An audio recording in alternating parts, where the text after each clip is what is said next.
एक बड़े शहर में सेठ धर्मपाल नाम के एक अमीर और व्यस्त व्यापारी रहते थे। उनके घर में रमेश नाम का एक सीधा सादा और ईमानदार नौकर काम करता था। रमेश सालों से सेठ जी की सेवा कर रहा था, पर सेठ जी कभी भी उस पर पूरी तरह विश्वास नहीं करते थे। सेठ धर्मपाल को अक्सर लगता था कि रमेश शायद उनके पैसों पर लालच करता होगा। एक दिन उन्होंने रमेश की ईमानदारी की परीक्षा लेने की सोची। सेठ धर्मपाल गंभीर आवाज में, रमेश, मैं एक हफ्ते के लिए जरूरी काम से शहर से बाहर जा रहा हूँ। ये लो मेरी तिजोरी की चाबी। जी सेठ जी, आप निश्चिंत होकर जाइए, मैं घर और तिजोरी की देखभाल करूंगा। सेठ धर्मपाल ने तिजोरी में एक सोने का सिक्का जानबूझकर बाहर रखकर चाबी रमेश को सौंप दी। वह अपनी यात्रा रद्द करके घर के पास ही एक सराय में छिपकर देखने लगे कि रमेश क्या करता है। रमेश ने 7 दिन तक घर की साफ सफाई की और बागीचे का ध्यान रखा।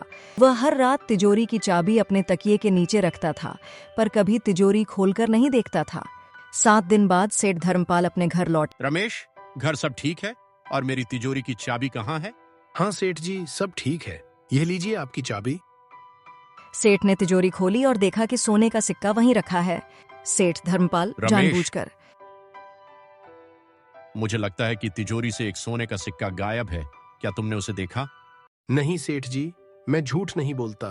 मैंने आपकी चाबी को तकिए के नीचे रखा, पर मैंने कभी तिजोरी खोली ही नहीं। सेठ धर्मपाल की आंखों में आंसू आ गए। उन्हें अपनी शंका पर बहुत पछतावा हुआ। सेठ धर्मपाल भावुक होकर, माफ करना रमेश, मैं तुम्हें पूरी तरह परख रहा था। सिक्का गायब नहीं हुआ था।